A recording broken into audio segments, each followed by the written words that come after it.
प्रधानमंत्री आवास योजना ग्रामीण श्रीमती गौरी, आपको भी आवास की चाबी प्रदान की जाती है। परमादरणीय श्री माननीय मुख्यमंत्री जी के कर कमलों के माध्यम से प्रधानमंत्री आवास योजना शहरी श्रीमती राधा देवी, आपको भी आवास की चाबी प्रदान की जाती है। प्रधानमंत्री उज्ज्वला योजना शहरी श्रीमती विनीता, आपको निःशुल्क गैस कनेक्शन प्रदान किया जाता है। एक बार जोरदार तालियां हमारे सभी लाभार्थियों के लिए। उत्तर प्रदेश राज्य ग्रामीण आजीविका मिशन ज्योति कुशवाहा, आपको 40.39 करोड़ रुपए का डेमो चेक देकर सम्मानित किया जाता है। इसके पश्चात उत्तर प्रदेश राज्य ग्रामीण आजीविका मिशन श्रीमती मधु सिंह, आपको 7.74 करोड़ रुपए का डेमो चेक देकर RFCIMF के तहत सम्मानित किया जाता है।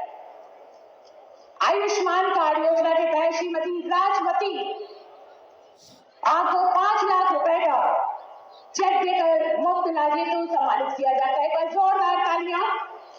मुख्यमंत्री बाल सेवा योजना के तहत मास्टर शालू और मास्टर शिवा, ये है हमारी राजवती जी।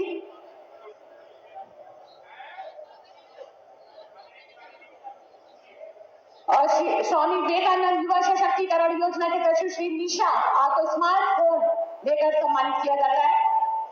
एक बार जोरदार तालियां। मुख्यमंत्री युवा स्वरोजगार योजना के अंतर्गत वित्त पोषण हेतु श्री सौम्य सिंह 10 लाख रुपए का डेमो चेक देकर सम्मानित किया जाता है। आपको एक बार जोरदार तालियां। इसके पश्चात प्रधानमंत्री मत्स्य संपदा योजना के अंतर्गत अनुदान वितरण हेतु श्रीमती रचना जी 6 लाख रुपए का डेमो चेक देकर आपको सम्मानित किया जाता है। इसके पश्चात मातृत्व शिशु एवं बालिका मदद योजना के अंतर्गत FT चेक श्री नेकराम जी, आपको 25,000 रुपए का चेक देकर सम्मानित किया जाता है। ये थे हमारे सभी सम्मानित लाभार्थी। एक बार जोरदार तालियां सभी लाभार्थियों के लिए और दिल से आभार। और इसके पश्चात हमारे बीच में एक अद्भुत और अनोखा सम्मान आपके ही जनपद कन्नौज के गौरव के रूप में श्री सतीश कन्नौजिया जी, एक बार जोरदार तालियां। परमाणु वैज्ञानिक के रूप में जनपद कन्नौज का नाम पूरे विश्व में आप एटॉमिक एनर्जी और न्यूक्लियर के क्षेत्र में आप बहुत ऊंचाइयों पर पहुंच गए हैं। कनाडा की फेलोशिप आपके पास है और आबू धाबी में आप कार्यरत हैं, आपको सम्मानित किया जाता है। एक बार जोरदार तालियां श्री सतीश कन्नौजिया जी के लिए। बहुत बहुत शुभकामनाएं और दिल से आभार परमादरणीय श्री माननीय मुख्यमंत्री जी का। अपनी सकारात्मक दूरगामी और बृहत सोच और अद्भुत कार्यशैली के माध्यम से विश्व के मानचित्र पर हमारे उत्तर प्रदेश का गौरव बढ़ाने वाले हमारे यशस्वी परमादरणीय जिन्होंने अपनी उस मेहनत लगन परिश्रम से हम सभी के दिलों में वो स्थान बनाया है, कोटि कोटि नमन करते हुए अपने उस उद्बोधन हेतु सादर आमंत्रित करते हुए साथ सम्मान अनुरोध करते हुए कि अपने प्रेरणादायक संबोधन से हम सभी को अन्वित करेगा। जोरदार तालियों के माध्यम से अभिनंदन वंदन स्वागत। जय जय श्री राम।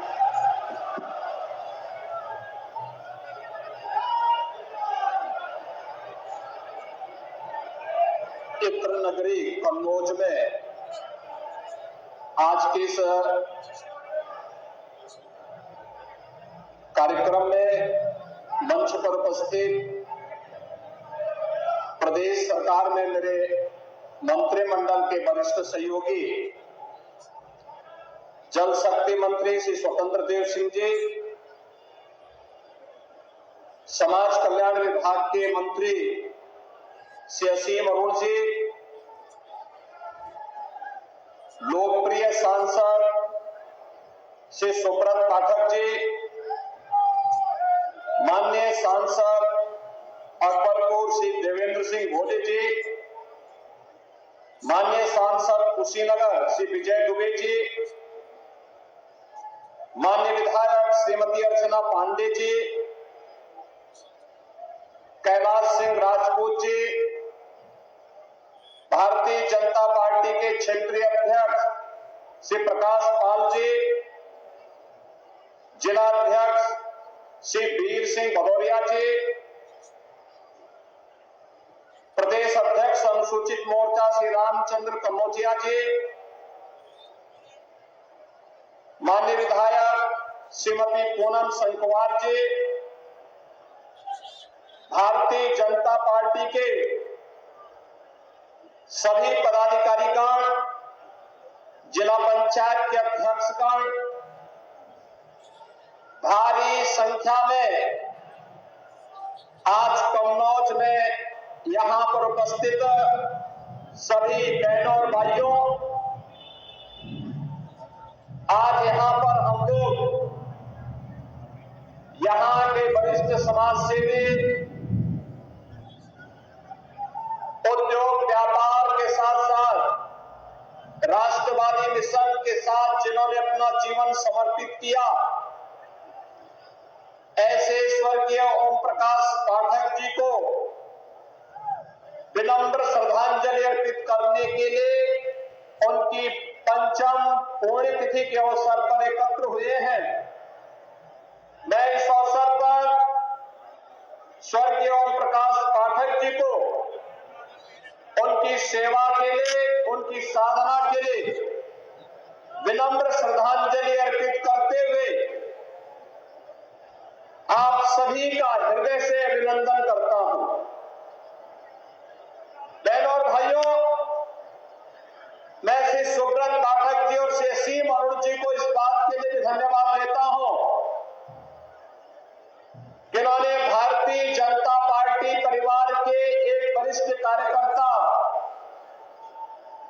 पूर्व विधायक और विधान परिषद के हमारे निवर्तमान सदस्य श्री बनवारी लाल कोहरे जी की मृत्यु के उपरांत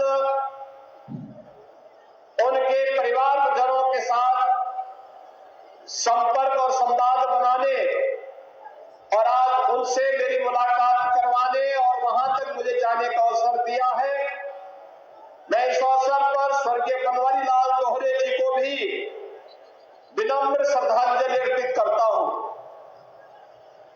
भाइयों बहनों, आज जब कन्नौज में आए हैं तो कन्नौज का तो अपना इतिहास रहा है। महाराजा हर्षवर्धन अपनी दान वीरता के लिए जाने जाते थे और प्रयागराज कुंभ की जब हम बात करते हैं तो महाराजा हर्षवर्धन के बगैर वह सब अधूरा माना जाता है। एक कन्नौज की ही धरती है, मां गंगा की ही कृपा है कि हर्षवर्धन को भी राजा के रूप में स्थापित करने का सौभाग्य कन्नौज की धरती ने दिया और कन्नौज की धरती से उन्होंने देश के अंदर ये शासन व्यवस्था की नींव रखी थी। वह सैकड़ों हजारों वर्ष पहले राम राज्य की अवधारणा को पूरा करता है। आज मैं कन्नौज में आया हूं तो महाराजा हर्षवर्धन के समय से प्रारंभ उस राम राज्य की अवधारणा को आज प्रधानमंत्री मोदी जी के नेतृत्व में जब अयोध्या में 500 वर्षों का इंतजार समाप्त करते हुए प्रभु श्री राम लला की मूर्ति की भव्य प्राण प्रतिष्ठा का कार्यक्रम संपन्न हुआ है, इसके लिए आप सबका मैं अभिनंदन करता हूं, आपको बधाई देता हूं। और भाइयों बहनों, मैं आपका आह्वान करता हूं, अभी लोकसभा चुनाव को घोषणा होने में लगभग एक माह होगा।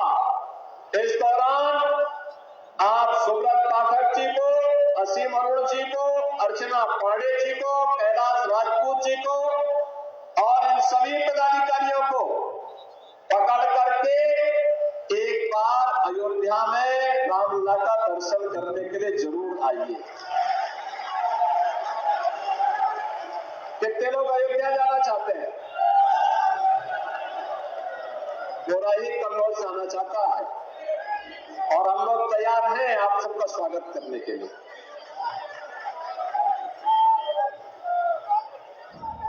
अयोध्या धाम में आपका स्वागत सरकार करेगी और मैं चाहूंगा कि उससे पहले अयोध्या धाम में प्रभु रामलला के आगमन के पहले यहाँ के माननीय सांसद, माननीय विधायकों ने जो प्रयास किया है उसकी 352 करोड़ रुपए की परियोजनाओं का लोकार्पण और शिलान्यास आज कन्नौज को प्राप्त हो रहा है, इसकी भी बधाई आप सबको दे दो। भाइयों बहनों, जनप्रतिनिधि हम चुनते हैं वो आपके सुख दुख में सहभागी बनता है, शासन की योजनाओं को आप तक पहुंचाता है। गांव, गरीब, किसान, नौजवान, महिलाएं, समाज का प्रत्येक वर्ग अपने आप को सुरक्षित भी महसूस करता है और प्रफुल्लित भी महसूस करता है। आज यही तो कारण है, अभी कुछ दिन पहले आपने मोदी गारंटी की गाड़ी देखी होगी, गांव-गांव में जाती थी, शासन की योजनाओं का प्रचार प्रसार करती थी, सिचुएशन के 100% लक्ष्य को प्राप्त करने की दिशा में क्या प्रयास प्रारंभ हुआ है, इसको लगातार आगे बढ़ाने का कार्य भी करती थी। वो साथ साथ इसका भी प्रयास करती थी कि जो लोग बचे हैं उनके फॉर्म हाथों हाथ भरे जाएं। और देखिए, मोदी जी ने कहा था ना कि मोदी की गारंटी में भी गारंटी है। मकान के जिन लोगों ने आवेदन किया था उन सबके मकान की व्यवस्था भारत सरकार ने अपने बजट में इस बार कर दी है। तो 1 फरवरी को भारत सरकार का बजट आया है। इस अंतरिम बजट में 2 करोड़ नए लोगों को आवास उपलब्ध कराने की घोषणा भी कर दी है और 3 करोड़ ड्रोन दीदी का प्रशिक्षण देने के लिए भी व्यवस्था कर दी गई है। बहनों भाइयों, ये सरकार पर निर्भर करता है, लेकिन सरकार जब अच्छे जनप्रतिनिधि चुनती है तो उसके परिणाम भी उसी रूप में हम सबके सामने देखने को मिलते हैं। और आपने अच्छा जनप्रतिनिधि चुना, अच्छा सांसद चुना, तो आपके लिए संसद में, देश के अंदर आपकी आवाज उठाते हैं। अच्छे विधायक आपने चुने तो प्रदेश में आवाज उठाते हैं, योजनाओं को लेके आते हैं और उन्हीं योजनाओं को आगे बढ़ाने के क्रम में आज आपको ये सब देखने को मिल रहा है। आप मुझे बताइए, अगर समाजवादी पार्टी की सरकार होती तो क्या रामलला का भव्य मंदिर का निर्माण लोग करने देते क्या अयोध्या में? ये इसलिए हो पाया है, डबल इंजन की सरकार है।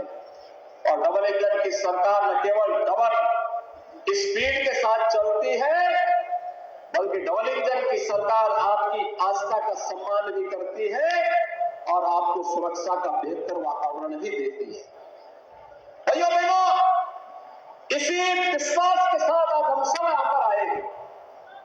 एक विश्वास जिसके लिए यहां पर संघर्ष किया था पुराने कार्यकर्ताओं ने, स्वर्गीय प्रकाश पाठक जिसके लिए अपने को बलिदान कर दिए, स्वर्गीय बनवारीलाल दोहरे जिसके लिए अपना पूरा जीवन खपा दिए, जिस कन्नौज के लिए से सुब्रत पाठक को अपने युवा साथियों के साथ जेल के अंदर रहना पड़ा था, प्रताड़ना सहनी पड़ी थी, लेकिन इसलिए जिससे कन्नौज के सम्मान को और इसके स्वाभिमान को बढ़ा सके।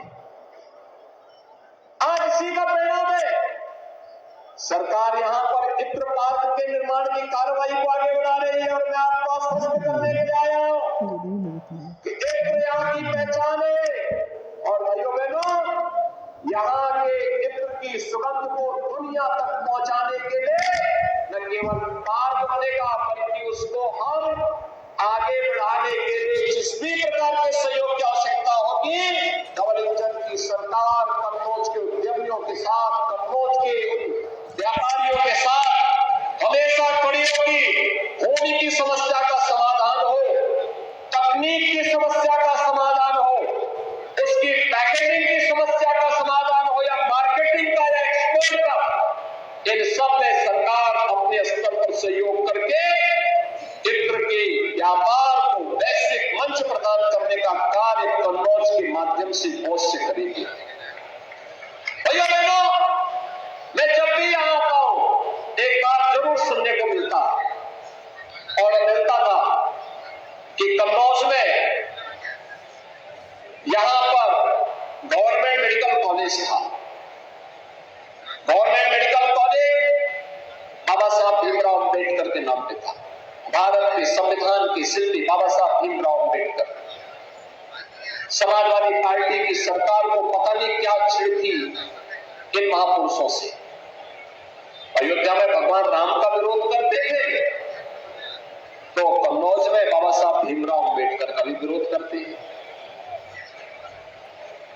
यानी उनको परिवार के बाहर कुछ भी नहीं दिखाई देता है, अपने परिवार के बाहर सोच ही नहीं सकते। कुछ लोगों की आदत होती है, वोट तो जाति के नाम पे लेते हैं, लेकिन काम केवल परिवार के लिए करते हैं, परिवार से बाहर नहीं। लेकिन भाइयों बहनों, हम फिर से आपको आश्वस्त करना चाहते हैं, जो हमारे जनप्रतिनिधियों की भावनाएं हैं, जो यहाँ पर अभी कहा है, असीम जी ने भी कहा है, सुब्रत जी ने भी कहा है, हमारे अन्य माननीय विधायकगण भी इस बात को कह रहे थे कि बाबा साहब भीमराव अम्बेडकर के नाम पर फिर से मेडिकल कॉलेज का नामकरण होना चाहिए। और मैं आपको आश्वस्त करने के लिए आया हूं कि बाबा साहब भीमराव अम्बेडकर के नाम पर फिर से जाना जाएगा कन्नौज का मेडिकल कॉलेज। और जो भी सुविधाएं यहाँ के लिए उपलब्ध करवानी हो, और अत्याधुनिक सुविधाओं को इसके साथ जोड़ेंगे। कन्नौज को